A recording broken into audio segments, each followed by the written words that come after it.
Welcome to On the Line. Today, I am joined by a very special guest from the other side of the world. He is a ranked fighter in the lightweight division of the UFC. It is Brad Riddell. Brad, my man, how we doing? What's up, guys? Pleasure to be here. Glad to have you. Let's How have many a times did chat. people call you Riddle? Like Heaps Brad Riddle. all the time. A little Really? less since I made the UFC, but yeah, before the UFC, man, every time it was always Riddle, even though it's Whenever spelled different. would they ever announce you like when you come out to a fight, you're like, this is Brad Riddle? Like, and it'd be like, dude, that's not my fucking name. Nah, I'm about to fight. yeah, nah, because they always came and asked me first, and I'll be like, "There's not fucking Riddle, man. Just make sure you say Riddle, whatever you do." And But yeah, so, what I one thing? Oh no, what were you gonna say? I fought in China heaps, bro, and they just gave me names, like not even my actual last name. They called me Brad Hayden once, just like chucked a random name on the end of mine. It was a hell of a time fighting there, bro. And on posters, a few times I was Brad Hayden. I'll try to find you one and I'll send it to you so you can put it up because man, it was wild. They just gave me a name. Whatever they felt like giving me that day, that was me. What? That's weird. What was the weirdest thing about fighting in China? Because I feel like that's what a lot of you guys over there do. You go fight in China for a while. There was a lot of weird things, man. But I was telling my wife the other day, she didn't actually know about this one. Is before you like fight, they quite often do like media stuff, like a little promo shoot and or something like that.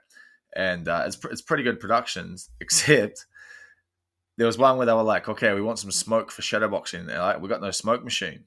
And so we're like, cool. So they just had this guy walk in for a cigarette, bro, lit it up. He's like, just did this huge drag and then just goes, and just blew it in a circle around us. And they're like, okay, shadowboxing. So we start shadowboxing, bro, just pure nicotine in the air. That was the worst thing, man. And like, I thought I was unique to that. I was like, nah, man, that's just me. I got that one. But my mate Mark Timms at the gym, one time we were chatting about China, and he was like, oh yeah, I love the shadowboxing and the nicotine smoke. I was like, oh, you had it too. Fuck. Did you guys? How did you not cough? Just have all that smoke in it? Like that? I feel Held my like breath, normal. bro. Just Oh, held my that makes breath. sense. Started Yeah. shadowboxing, held my breath, and then they were like, yep, cut. I'll just be like, try to get rid of it. Oh my god, I feel like I would just cough because it's not like the normal smoke. The normal smoke's nothing. It's just like steam. It's really not that big of a deal. Yeah, bro, that's all good, but not nicotine. Not nicotine. No, it's It'll not. burn your eyes out. What else? Like, was there anything weird involving like? I feel like in China, everything's a little bit different in terms of where they operate and things. Like, what was maybe Yeah. like the maybe didn't get was there any opportunities like where maybe didn't get paid or maybe like there was a miscommunication involving certain things like that. Well, I was fortunate enough to always get paid, but I had it once, but I've had quite a lot of times that my friends have told me that they've like turned up to fight a guy because it was, I mean, there's like a billion people there, man. So you get matched with a guy, it's really hard to find footage on him or something like that. And you finally get like a photo of the guy and maybe a bit of a fight. And you're like, oh, cool. So you watch it, you turn up there, man, and then they just go, that guy's not available. So they just swap it out another guy in that day. So your opponent just completely changed. I had that happen to me once. And I just sort of, took it in the swing of things. I was like, whatever. I'll fight this guy. It's same shit to me. But yeah, man, that was like, that one always sort of catch you off guard. Like your opponent changed at the weigh-in. Kind But of prepares you though for the UFC in case that happens because that kind of stuff happens all the time. yeah, But at least you yeah, have man. usually though you have a couple weeks, but like that you just show up day of. Yeah, we got someone else for you to kick their ass Try, or whatever. China just prepares you for like worst case scenarios in the fight world. Like if you have gone and done a couple of years lag in China, you're set. Like you're good for whatever's coming in your life. Don't worry about it. And in the past couple of years, that's probably really got you guys ready because it's been just a shit show. Yeah, man. Izzy had an insane amount of fights there, like 26 in 1 year or something. Like he's seen it all, so you can't shock him on the scale. 26 fights. Well, he probably got out pretty quickly every single time though, so that probably helped out a little Yeah, bit. man. Yeah, he pieced a lot of people up, and also I think he had quite a lot of tournaments there as well. Yeah, he definitely has the most fights in 1 year that I've like a person that I've physically met. I What know about some of you? those How old many did you fight? boxers. The most I had in 1 year was 14, and that was between New Zealand and China. So but same thing, bro. I had a couple of tournaments that racked up fights. Like you have like an 8-man, that's 3 in a night. So yeah, How brutal is it? Like, 'cause I feel like in the U.S. and like most places, that kind of stuff you don't really see it anymore. Like, how brutal is it to get like in 3 fights in a night? Like, if you continue on in the tournament, like at that third fight, are you yeah, guys both just like gassed out of your mind? you're tired. Like I guess if you get one time I had an extra round every fight, so I had 3 fights. and 4 rounds in every fight. So I was pretty shattered by the time I got to the final and finished that tournament. Like I was pretty swollen, pretty sore, had a few cuts. That was a long night. And then I've had another tournament where I managed to knock them all out before, like within the second round, first round. So that was a way easier night at the office. Oh, a lot easier because you don't have as many rounds, not taking as Way much easier, punishment. bro. Does it make you go for Way the easier. finish then in those fights? Like, obviously, you're no shit, you're always going for finish, but like in those Yeah. fights specifically, you're like, I just want to get the fuck out of here so I can like get ready for my next fight. Yeah, like you probably think that on the way and you're like, man, I would love to just like go in there and boom and just end it and then get back up. But like whenever you think that, man, it's going the other way. You're going 3 rounds for sure and it's gonna suck. I mean, that's just how everything works. You think one way Yeah, it's gonna bro. happen some way, Murphy's it's Law, gonna bro. happen the opposite. Oh yeah, exactly. Yeah. And so one thing is kind of weird was like it's like 2 p.m. your time, it's 10 p.m. my time. You're in Oh, lockdown. I went to a stadium full of 60,000 people today. Like, what's it been like on this yeah. next lockdown? It's a little bit annoying, bro. So today is like decision day. So in about 2 hours, the Prime Minister will be like, you guys at level 3 or you're staying at level 4. And the cases are on the way down. So everyone was like, yeah, mean, like level 3's coming. But then today they were like 33 cases. So that's like gone up. So we're like, fuck, we're definitely staying in level 4. And like at the start of Did you this say thing, I third? was Wait, did you like, say 33? yeah, bro, like you guys have that in like your We household. have But like 60,000. yeah, man. Hey, trust me, I've been to America a lot since during COVID. And I'm sort of, I understand COVID's like kind of serious, but like, man, I just feel like we sort of have to learn to live with it eventually. And I think we're sort of there. I saw that Denmark has decided just to live with it. They're not treating it as like a critical virus anymore. They've got like 73% of their people vaccinated. So they actually shipped a ton of vaccines over to us. But That I feel helps. like it's time for um, you know, it's time for us to battle it head on. But yeah, bro. So today at 4 o'clock, I'm pretty sure. I'm glad I'm doing this interview before 4 o'clock because I'd be pissed off if we're doing it after 4. I'd be like, man, today's shit. Oh yeah, because you guys had your bubble. You guys created the bubble again, right? Like you had the Yeah, bubble bro. again, and they shut it down for what, We like a third tried. time? We tried, bro. So Dan's got a fight coming up. So we like made the as soon as we heard it was going to lockdown, like everyone moved into the gym, like last time, and made a bubble, right, which comes under the rules. But they made a new rule this time saying that the gym isn't a place of residence, so you can't stay there and train. So they kicked us all out. So that sucked, bro, because I was like, man, I'm prepping for this. Like, I'm not sleeping up in that room with like 14 other dudes. So I went and got a camper van, bro, and I parked this camper outside the gym. And so I was sleeping in a camper van. I just cook my meals outside, chill outside, have my own space. I was like, yeah, this is pretty cool, man. Like, I can dig with this for a couple of weeks. And then they were like, everybody get out.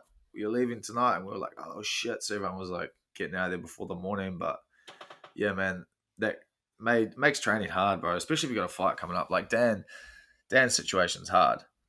Like Has he Nazrat's, is when's he able to leave to go to come to the States? Or is he fighting in Fight Island?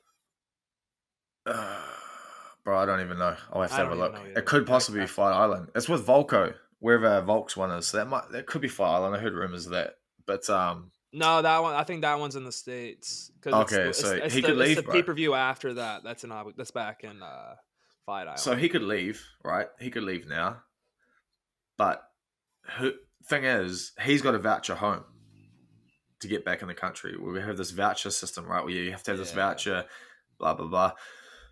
If he takes someone to train, bro, they don't have a voucher and they can't get hold of one for like 3 months. So whoever he takes to train with them is just like stuck fending for themselves in the States.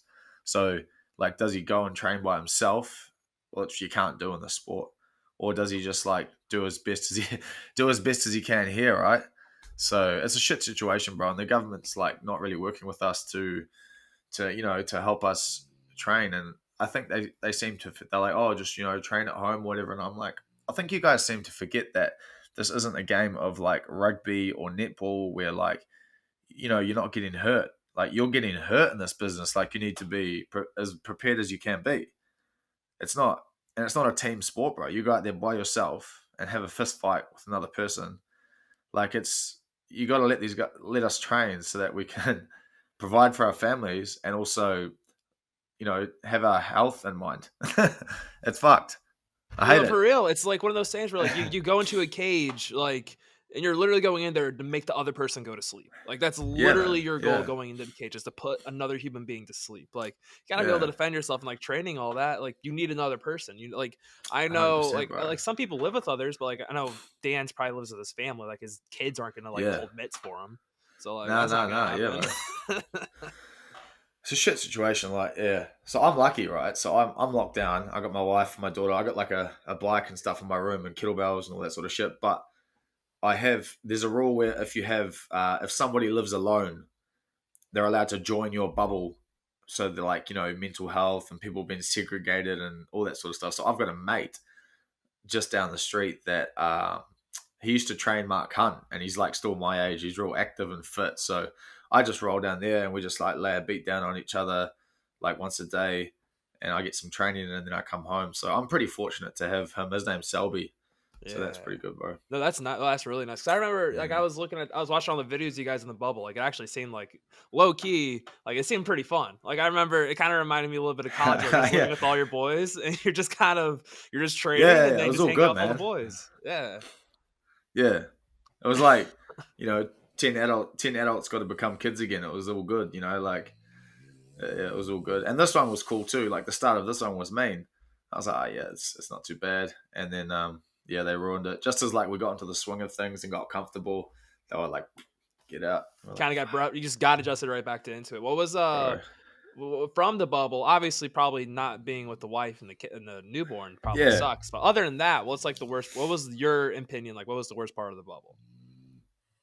Well, for me, bro, this time it was all good. Like the worst part of the bubble is if you're staying upstairs, man. You're just sleeping in like 15 people's farts and snores, and like I'm not that keen for that. And then like when you go to cook your feed, there can be a bit of a line in the kitchen.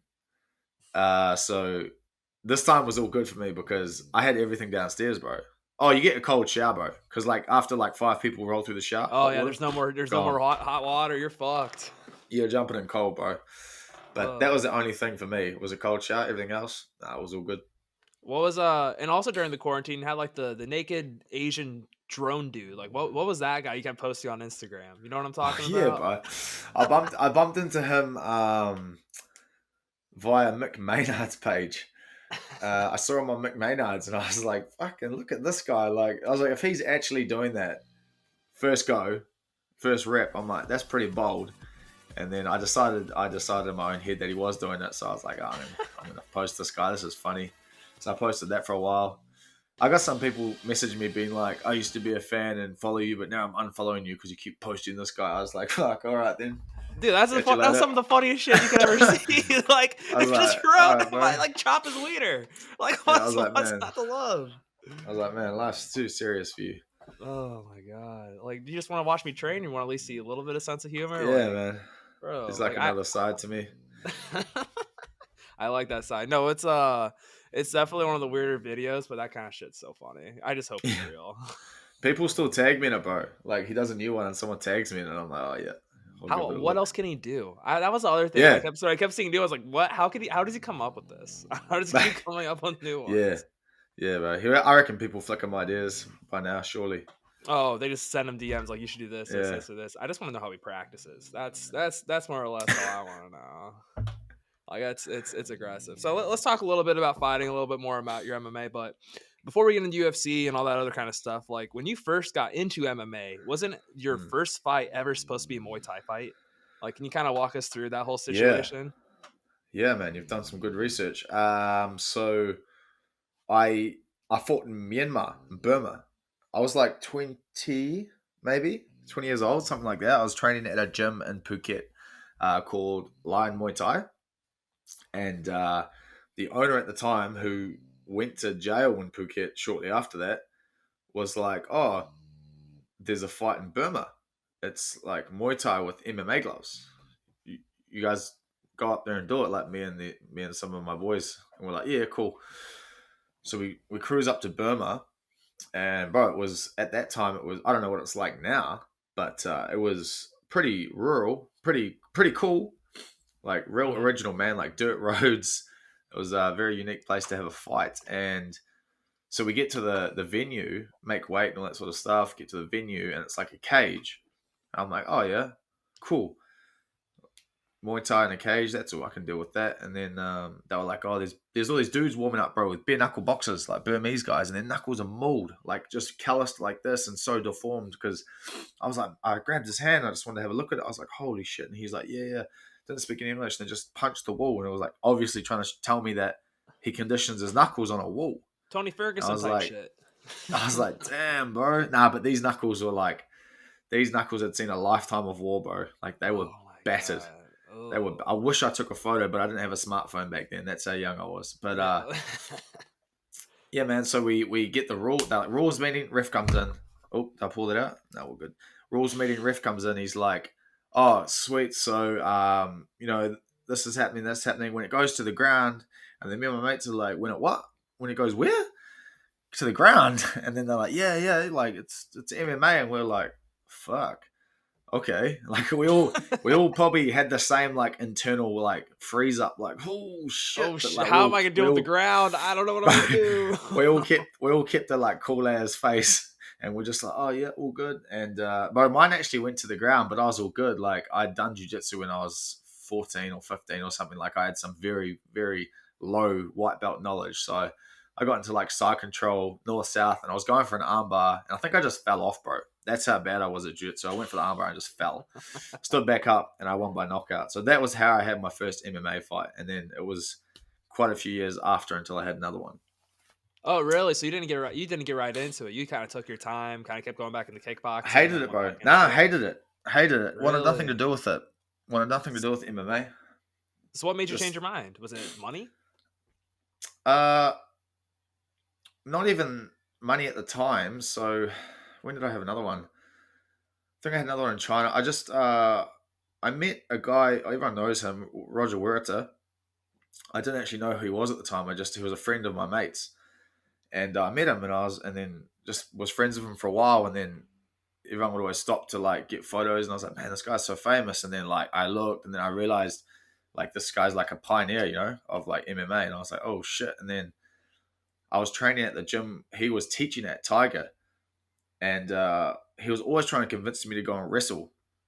And I was like, nah. And then one day I did. He was like, come do it. You're built like a wrestler. And my other mate, George. So I ended up doing a bit of MMA with them. Came home and did a little bit with Eugene and just sort of flitted into it like that, bro. Like I was never really that keen because I was like diehard kickboxing and Muay Thai. Like I was so set on making like the K1 Max or something like that. And then it all just blew up and disappeared.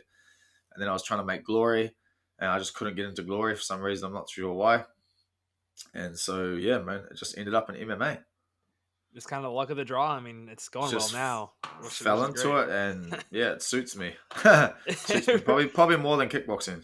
Which is kind of crazy. It all works out in the end. And so I also have Yeah. one question about kickboxing too, and it's like, it's kind of going back. You had a couple fights with a guy named I don't want to say it wrong. Is Yi Long? You had 3 fights Yeah. with him, and there's these clips that are viral. Him just standing here like this, and he's just eating haymaker after haymaker after haymaker. Like when you're just throwing punches at that guy, is it just like demoralizing to you, or is it just like, what the fuck do I need to do to get this guy to go down?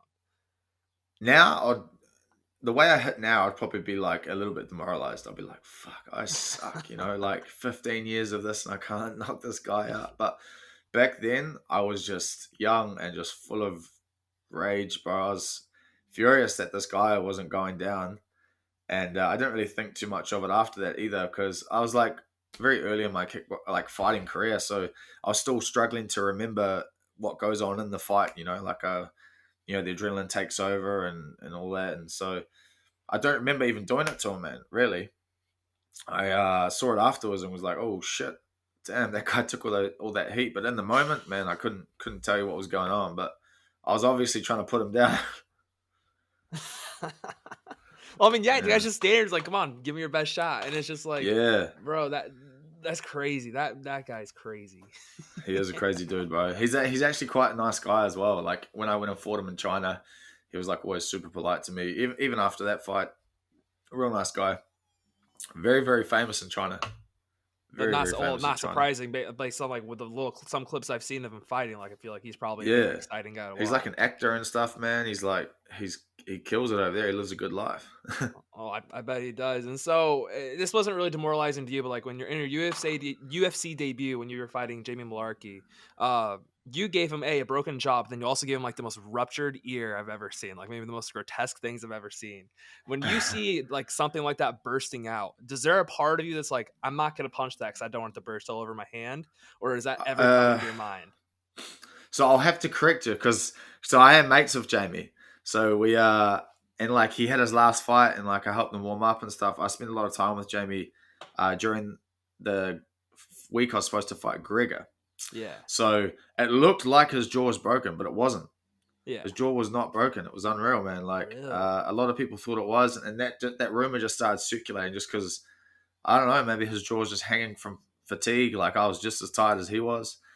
But yeah, his jaw didn't break, and it's just testament to how tough that guy is, man. Like I threw the kitchen sink at that guy, and he just kept standing there and kept taking it. But during the fight, I saw the ear, but sort of in the heat of the moment, it didn't quite look as big as what it was. I think it just blew up badly after the fight once everything settled down. But yeah, man, like I was not looking at his jaw or his ear. I was just like, go down Well, and obviously you're stay focusing on the down. fight. I was Yeah, like, just yeah. get on, just go down, Jamie. Like I remember at one point in the fight, I was sort of maybe knocked him down, or we ended up on the ground. I was hitting him like ground and pounding him, and the ref's like, I'm gonna stop it, I'm gonna stop it. And then we're both so tired, and then Jamie was just like, no, like didn't want to get finished and just like hipped out, pushed off, and managed to get back to his feet. So his like determination to keep fighting is insane, insane. Because Just a dog. it was like I was going to stop him, and then he was just that like mentally, his mental fortitude is through the roof, bro. He's the man. I Oh, was stoked for he real. got And that like, mean knockout, yeah. But yeah, and you can, he no, you go. no, I was just like saying, man, crazy dude. Dude, yeah, he's a crazy motherfucker. Fun to watch fight, and you're also been extremely fun to watch fight. And like speaking of him, just not just like him, but like everyone you fought in the UFC are just like dudes that just want to like that are just good ass fighters, just like Yeah, entertaining fights. Do you think the UFC just hands you these guys because they know you just don't want to reject the fight, and they're like, no, I Brad will take it. yeah. So I was actually reading that question. It actually made me think because I never really thought about it. I was like, man, these guys hate me, eh? Like they just keep feeding me like beast after beast, and then I was like, oh, maybe it's because yeah, like you said, maybe they know that I'll just say yes, and who knows, man? They could hate me. They could be like, Brad will fight him, which is true. I will just fight whoever they sort of stick in front of me. But obviously now it's sort of got to be also beneficial for me. Like it's preferable to fight someone higher ranked. But also when you get into the rankings, I never really thought about this. Is it's hard to get a fight, man. It's so hard to get a fight when you're ranked because everybody in front of you is like, if you're 10, the five guys behind you are beasts, and the nine guys in front of you are beasts. So why the fuck would you want to go back and fight Mhm. potentially a killer and lose your ranking, or you just want to go forward and have the same risk? So, man, it's pretty hard to get matched. It's No, pretty for hard to real, get and matched. especially in the lightweight division, like there was a little bit of stagnation, but it seems like it's kind of getting more fluid now. Yeah. And obviously, we'll get to your alleged fight. But like this last fight you had, I think when it was announced that you against Stober was everyone's like, this is the fight of the night. Like this is 100% going to be the fight of the night. And do you get tired of hearing that about a fight? Because I mean, dude, that just means I'm eating shots and it's back and forth. Or are you like, I guess that means I'm a fan favorite, or like, how do you kind of feel about it? Because I know every fighter is a little bit different about Yeah, like people ask me that actually as well, and they're like, "Do you get offended?" And I was like, I never really thought about it like that. I don't get offended. I'm just like, oh yeah, people think this is gonna be a really good fight, and I've always got that thought in my head, like I'm gonna prove them all wrong. I'm just gonna roll through this person, but it doesn't seem to be happening that way at the moment. But what it's they're also also kind of forgetting hard that, to just roll, just like be like I'm gonna roll through this guy. It's like we said earlier, like I'm gonna roll through this guy. Fuck, it's third round. Like yeah, here we yeah, and go. then or like first round, boop, get dropped. I'm like, fuck, I'm not rolling through them.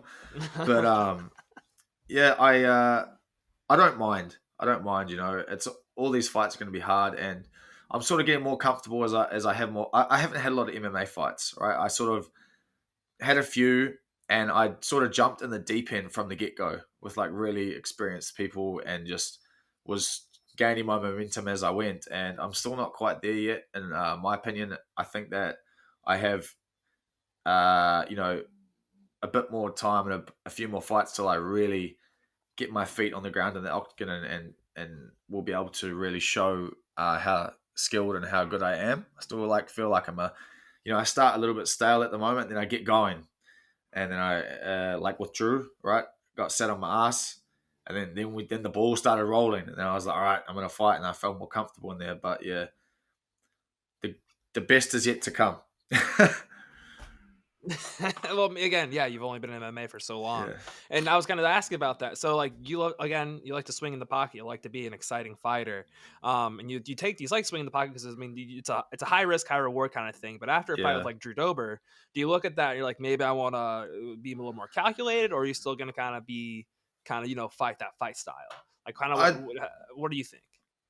I like that style. Not because like, people think like, oh, he likes to scrap it, and he likes to scrap and fight and get angry and fight in the pocket. But to be honest, when I'm in the pocket is like when I'm most like attuned to the fight. So when I'm in there, I see the most. Like I know a lot of people see the most at distance, and they're like, "Oh, I'm comfortable out here. I can see the body movement." But when I'm in that really, really high, intense pressure cooker situation of being this close to somebody, even though I'm like, here, and I can only see out my peripherals, I can see a lot of stuff coming. That's why I go in there, is because I'm very, very confident, and I feel more comfortable in there. When I stand a little bit apart, sometimes I'm like, oh, is he going to go? Am I going to go? Like, and then like with Drew, boop, I got dropped. But once I like went into the pocket, I was like, oh yeah, this is my shit. This is my territory. I like it in here.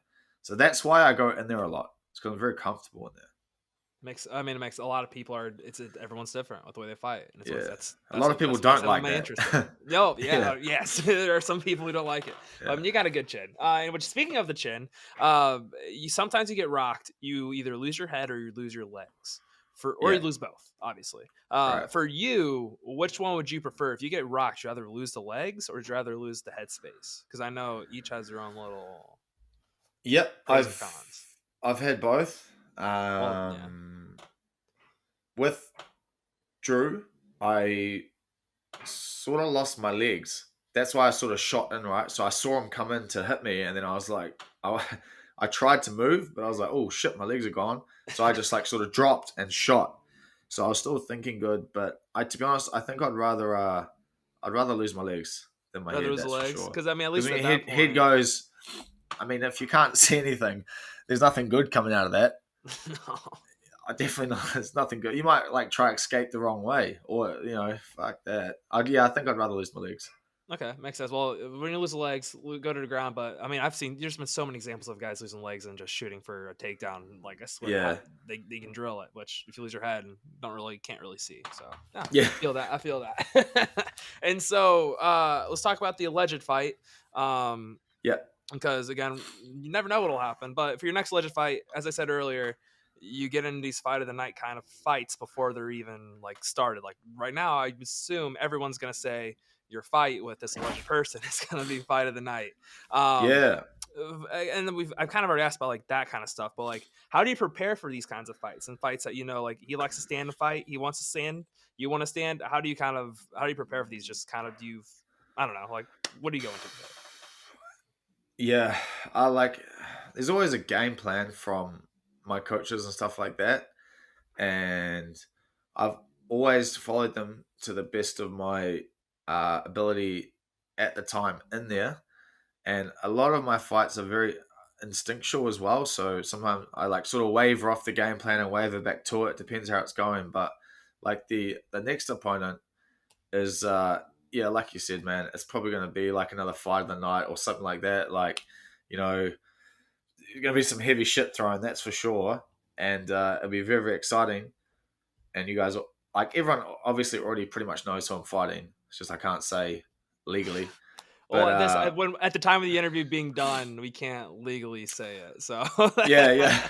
Right. So everyone knows right now when this is out. But yeah, it's going to be a hell of a good fight. And it was, it's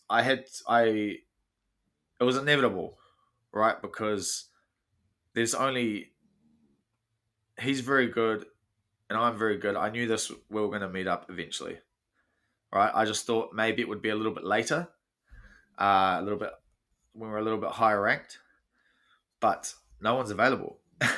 This is like what I was saying earlier: is nobody's putting their hand up to fight. Um, I told Gregor that I was like, oh, after our fight got cancelled, I was like, we'll catch this shit up. We'll have a fight each. I need to go home to my daughter and stuff like that. We'll do this later in the year. We'll run it back. And he was like, yep. And there he's like, nah. He had a hard fight with Diego, and he's 10 now, and he's gonna wait till a higher ranking person comes, and then Conor McGregor's number 9. Obviously, he's not fighting anybody that doesn't do a draw card, and he's injured as shit. And then 8, and then 7. There's always, and then 7 might be matched with 6, and there's like next minute you've got like 2 fucking people left to fight. Mm-hmm. And so that's what happened, bro. Is like I had to call this guy, who's one of my boys, and I was like, man, if we're not fighting, they're gonna give us like unranked or next year. Or I was like, let's just make some money, bro. Like friends before, friends after. And he's the same. He's like, yeah, man, friends before, friends after. Let's make some money and just move on with life. So that's what's Fuck happening, it. bro. And be honest, Yeah, like you guys will probably fight. This probably won't yeah, be the only time you guys ever fight. You'll probably fight later on down the road too. 100%, Like it's 100%, probably. 100. Yeah, it's But like I got friends scattered through all that division, bro. Like I got like Demir behind me. I used to like help coach Demir when I was in Phuket. And then I've Arman as well. He came and trained when I was younger in Phuket. He used to come back and forwards. Like it's obviously just Dan, who's your teammate. Like yeah, you got guys literally all over. right. That shit that shit's not happening. But That will never happen. Yeah, he's definitely like he's on the rankings. So like it's another person that I can't fight. But that's my own doing. You know what I mean? Like the life I chose to live was be a coach at a huge international gym. So I was like responsible to train people, right? So it was always going to happen, and that's like there's nobody that I can hold accountable other than myself because I made that choice at the time. I could have moved home, bro, and been like nah, and then had zero connection to any of these people. But fuck it. I had a good life there, and I had a good time there, and I made a lot of good friends, and it's just the sport that we live in, bro. what is it like fighting a friend? Again, I'm not in the fight game. I don't know what it's like. But what's it like? What is it like to go in there and know you're going to be trying to knock out your friend? Yeah, like I'm sure, like if in the heat of the moment, it's fine. Like if it's Yeah, even, right? If you're both like trading heavy shit and hitting each other, but everyone's all fine, it's not really a concern at the time. You're like cool, and then like all of a sudden you might go boom and drop your mate, and then you'll snap out of it. You're like fuck. You're like oh man, and like you just that's the shit moment, right? As if one of you gets really hurt. But if you go out there and have a crazy fight, uh, and you both come out sweet, just a bit beat up, yeah, cool. But man, but that's again, but like as in the business, that you shit really ain't don't happening want when you that. have. Yeah, I doubt that stuff happens when you have such small gloves on and such accurate strikers. Like, yeah, somebody's going to get hurt, unfortunately, but it's Just just the the name of way the of the game. world. Yeah, this is the name of the game. Um, again, and then so as you kind of said earlier, were you offered someone else as well? And if that, don't have to say the name, was it above or was it like Were very they very offering me low? someone else? Yeah, were they offering you someone else too, or No, is no, it no, no, just no. you just created it So yourself? yeah, so like I was just saying, like if I didn't, if me and my mate don't fight, the options are there's only 2 options, right? Is wait for ages until someone appears that's higher ranked than me, Uh huh. which who knows how long I'm waiting for, or I go fight somebody, out of the rankings, which isn't an easy fight. Like there's No, I mean literally the another top 50 25 to killers 30. behind me, Yeah, and like you work so hard to get to the rankings, so you're like, oh, I do want to stay in the rankings, so I want to fight someone in the 15. So yeah, that's the 2 options, right? If you say no to something like that's the worst thing about being in a stagnant division is it kind of just that. not a whole lot of options available for you guys. It kind of Yeah, man. sucks. Like if they should be a little bit more ruthless with the rankings. I think, like when people get long-standing injuries, If they move up divisions and they're not active in the division, like Kevin Lee looks like he's at 170 at the moment. They should come out. They And should then you be out of move the everyone ranking. up. Everyone just naturally moves up, and you And get a if new you name in the want to ranking. stay in the ranking, go fight and defend your ranking. If you want to go to 170, go to 170. If you snap your leg, as unfortunate as it is, if it takes Connor 10 months to recover, but he should just come out of the rankings for a bit because everyone knows who he is. He's going to come back in and get a good fight no matter what when he comes back.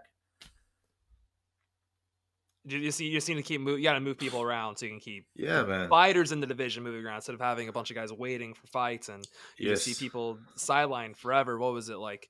I mean, look at the welterweight division, for instance. Like, I mean, it's just the top 5, they just never fight because they're all trying to get a shot with Usman and things like that, which it sucks. And it is a little bit of the name of the game. It's a little bit of a risk reward. I mean, lightweight division, for instance, like you had the Chandler and Oliveira fight, and then you had Poirier fight McGregor. Gaethje got left out of everything. It's just bro. It's just That sucks for him. Yeah, it really sucks does for him, bro. Yeah. But I also think a huge part of it comes down to the financials is are you getting paid enough to go in there and you want to get paid your worth, right? Yeah. So these people are hanging on the sidelines because they're like, oh, if I fight somebody unranked, maybe I'm getting underpaid for it or some shit. Like maybe they should bump their money up a bit more or something to get them more active. It's just, I don't know, bro. It's a complicated issue, and the thing with pay too is just it does suck not having sponsors on shorts and things like that. There's so many little things you can do to help. Yeah. So let's move on from that. I got a bunch of really dumb questions. This is just stuff that's just really stupid and basic and easy. The first one I got is about your coach. How clean is Eugene Behrman's boxing? That's all right. All right. That's all right. He's a grappler. He's a good grappler. Good grappler. Was a good grappler. Now he's full-time coach. Doesn't train as much with us anymore. But yeah, man, he's got a pretty heavy right hand, that's for sure. Hip flexibility. But yeah, man. He's a good striker. And he's fully committed to the life of coaching us, which is I know he wants to get his last 2 fights in to make 50, and I hope he does.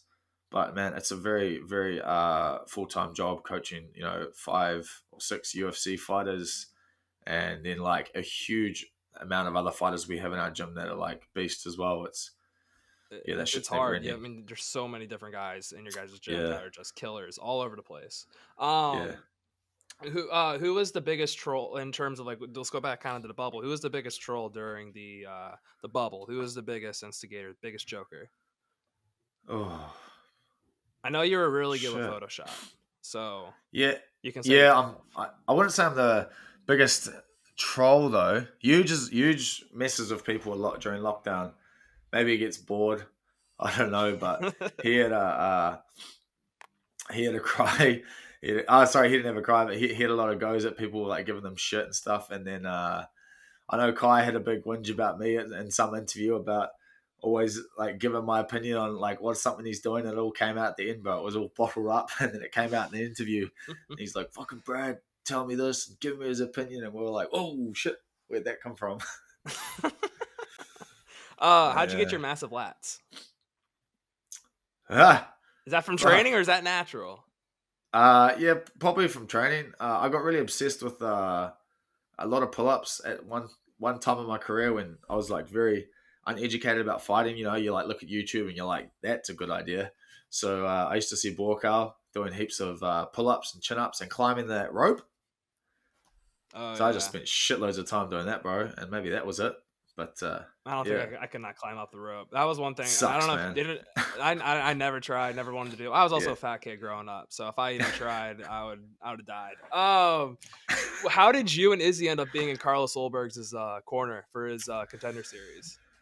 Yeah, bro. So we were in quarantine here after that Abu Dhabi fight, and then they were, I don't know, they messaged Eugene. They were like, "We want Ulberg for the Contender in 2 or 3 weeks. And we were like, cool. And then Eugene came into our room and he's like, I need to ask something of you. And I was like, fuck. I was like, fuck, like I was like angry because I knew I was going to go. All right. But I was just like, had to get out some steam. And Izzy was like, fuck as well. And had like a good yell. I think we probably got drunk that night. And then, yeah, man, we had like 6 days out of quarantine. And then we went back to America to corner Carlos. So that's, you just asked us if we would go. And if we said no, he he would have said cool because it's understandable, but that was a huge opportunity for Carlos and it paid off. So, and we got to like spend 7 weeks in San Diego with some dope ass people and live that San Diego lifestyle. So that was pretty sick, man. I was talking to him, I think, last week, and he was talking about that San Diego trip was a hell of a time. Yeah, Yeah. it was He cool, said you guys man. are good Yeah. quartermen too, so good for Oh, you that's a good guys. start. Yeah, Yeah, sweet. yeah. He's not saying shit behind your back. When you were kickboxing, you had those like armbands, like the upper part of the bicep. Yeah, Are yeah. those just for aesthetics, or is there something they actually do? Nah, man, it's like aesthetics, tradition.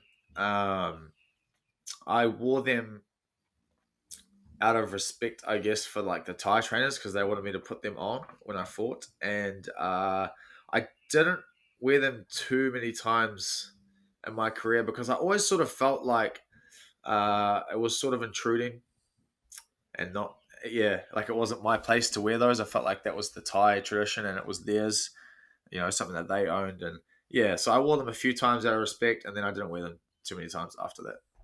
Okay, it always looked uncomfortable. That's how I Yeah, felt like there's too they many. slip down a lot. They slip down a lot and stuff, and people end up pulling them off. But yeah, Yeah, it looks kind of annoying. All right, next one is which question do you hate more? How are you going to finish the fight, or how's the weight cut going?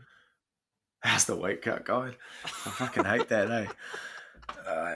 It's a shitter. You're like, what do you mean? How's it going? Like I'm eating nothing, sweating and training, and like I'm waiting 5 days for this like 1 30-second moment. It's just weight cuts are stupid, bro.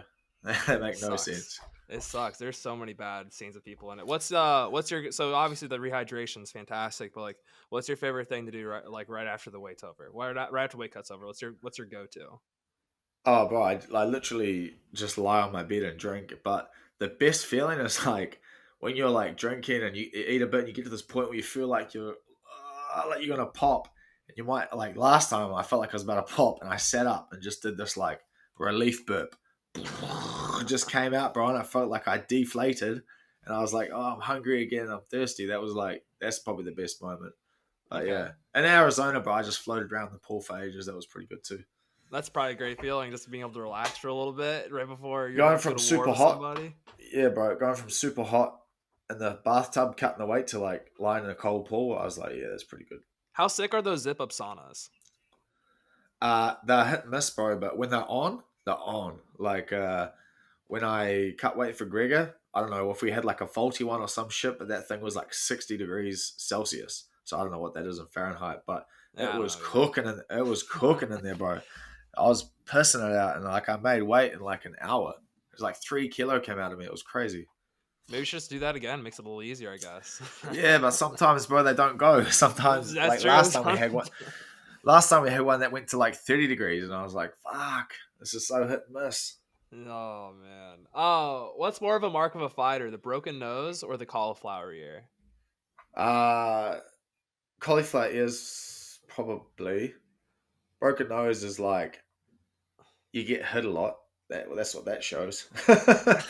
Shows you get punched a bit. Cauliflower ears means like you sort of get in there and use your head as like a battering ram, I guess, hold people down. But yeah, I'll choose the ears probably. Choose the ear. Okay. What's the Unfortunately, I worst? got fucking both.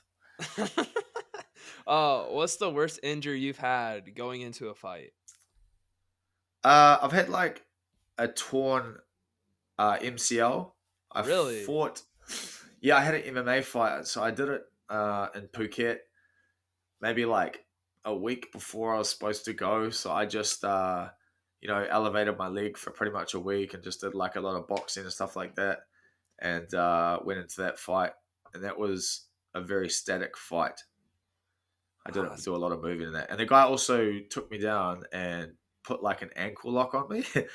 And I was so naive back then, bro. It might have been my second MMA fight, and he had me in like an ankle lock, and my mate in the corner, who was a brown belt, was like, "Fucking roll, roll!" Like telling me to like push his leg off and roll, and I was like, "Doesn't hurt." He's like, "Yeah, but it could start hurting." I was just like, "But the bell went." You'll see it, bro. Like I actually did a breakdown on that fight, like how to draw out like a sprawl on my YouTube channel. But that was the exact fight that I just sort of chilled there in an ankle lock and was like, yeah, I don't know what's going on. I don't have an MCL. We're chilling. Yeah. Oh, what was it like to train above a gay porn shop? Yeah, I didn't know it was for a while, but became normal. I guess didn't really go in there to be honest. Why? Didn't ever go in there, but I walked past it a lot. But yeah, that was an interesting building for There must have been a sure. lot of different kinds of people going in and out of that building. Yeah, yeah. I think they hid from us. We're probably a pretty scary bunch because I think there was a bit of stuff going on a few of those floors. But the top floor was where we trained. So yeah, that was our trainer's apartment. That was his house, bro. We used to train in there. So he just converted his lounge living area. Just put mats, bags, a tiny ring, some mirrors up, and he still had his bedroom and the kitchen, and we always all used the bathroom and the kitchen, obviously. But he converted his apartment into a gym and just still lived there. It was dope. There was like 12 of us, and just 12 beasts, man. Those guys taught me how to fight. It was called Liga, a very very famous gym in New Zealand, and yeah, that one Okay. was cool, bro. It was a good time. Okay. Okay. And we were talking about this Yeah, before. Uh, as right now, you just started your Twitch like a week ago, and you're big into gaming. Like, what's the go-to game at yeah. the moment? Call of Duty, bro. I play heaps of Call of Duty every day with my Okay. brothers. It's like it's good because they live in a different city. So when I play, I get to like have a chat, catch up, and also shoot a bunch of people. But I love that game, bro. And I just got this like exploding crossbow. That's why I got my Twitch because me and my brother run around with these crossbows, and I love the fact that if you miss, you just die. So you've got one shot. That's what sort of like pretty much gives me the thrill, right? Because if you don't get them with that one shot, that one bolt on the crossbow, it's got to reload and you just get shot by then. So we Oh, run so you're around, you're do not all this. playing Warzone. You're playing like the specialty game modes, like in the Nah, actual bro. game. No, no, no, no. I play Plunder. I play Warzone, Plunder, and I just run Oh, around okay, with a okay. crossbow. Yeah, Oh shit! Yeah, that's yeah, definitely exhilarating. yeah, Like bro. if I don't And kill this so guy and get my arrow back, like I'm toast. 100%, bro. And I pull off some of the flukiest shots you can't imagine. Like I'll be dropping down out of the sky, and I'll just shoot, and it will hit a guy, and I'm like, "Fuck! I need to like stream this or something." And then I was like, "You know what? Fuck it. I'm gonna get Twitch. And I'm gonna stream this because no one believes these shots I'm doing." Oh, So it's yeah, it's see. It sounds like you're one of those guys. As soon as you pop out of the plane, you're trying to shoot people out of the sky. if you get shot by a guy with an exploding crossbow, it'll definitely be me because I've never come across someone with it other than me. No, I don't think I've ever seen that either. I also usually I don't really play plunder ever. I always play normal They just got royale. rid of it, bro. They just got rid of it. I'm gutted. They got They rid just of did an plunder. update. Yeah, they did an update, got rid of plunder, and now it's like sort of this battle royale thing, and I was like, ah, fuck. Like, They or it's switched. that resurgence one. Yeah, man. Oh They my keep god, they changing it keep. all the time. I It don't sucks. just keep the same ones. I don't understand why they Yes. keep switching. It's so stupid. But Yeah. they got the new map coming here in a couple weeks or months. Yeah. I don't know when. That'll be fun though. Finally have It something will be. different. It just everything Yeah. feels so repeated and yeah. That new beta one's out. I played that the other day. They just sent it to me. It's Ooh, oh like yeah, because you old have the back in connection the with day. Activision. Yeah. Yeah. So that one's all good. That was all right. But yeah, definitely a plunder guy. Definitely a plunder guy. How is the beta? Yeah, it's cool. That's cool. It's like all old school again. Like back in like World War, what is it, like 1 or 2 or something. So yeah, Yeah. it's pretty cool. But feels like it's just gone all the way back to earlier Call of Duty when I played it when I was younger. Yeah. Okay. Okay. Are you still a big World of Warcraft guy? Yeah, I used to play heaps of it, but I still play it a bit now. But yeah, like gaming time gets cut down a bit when you have like a little baby. I'm very like, I need to enjoy this time because it's insane how fast she's grown in 8 months and That's what I like was about to ask. Is progressed. And how I'm old? like, 8 months? yeah, and I'm like, Yeah. Oh fuck, my I'm never gonna gosh. get this time back. So like, if I'm on the game or something and then like she wakes up, I'm just like, you know, Yeah. Oh, at least gone it's back easy to to put her. away. Is it? I mean, like at this point, is it kind of? obviously being locked down fucking sucks, but is it kind of nice though being with the newborn? Yeah, Kind of being yeah, locked with man. the newborn. It's dope. I got my daughter and my wife, so I get heaps of time with them. I got this like pig dog behind me. I don't know if you can see that thing. Where is he? There he is. There. It's a French. It's a French bulldog, bro. And that thing is like another child. It is Oh crazy. His name's no, Bert, and man, he's just hectic, eh? But yeah, it's like a small little unit. There's a lot going on in here. obviously, yeah, a lot of living beings in there. When you Yeah, so I know having small dogs like that. I know you were walking or you got. I peeped the Instagram story to see if I had any hot things to talk yeah. about. But you guys were hiking and you're carrying the baby. Do you guys ever carry the bulldog like that too? Bro. Now he's massive. Like he's French bulldogs are small, but he's like a genetic freak. He's really big. His dad's really big, and he came out that way too. So we don't carry that guy anywhere anymore. But my wife used to carry him around in like a shopping basket, like from the supermarket. I might have stolen it. I don't know. But we used to, yeah, she used to, when he was real small, used to carry him around in like a supermarket basket. So that was the main way to carry him, bro.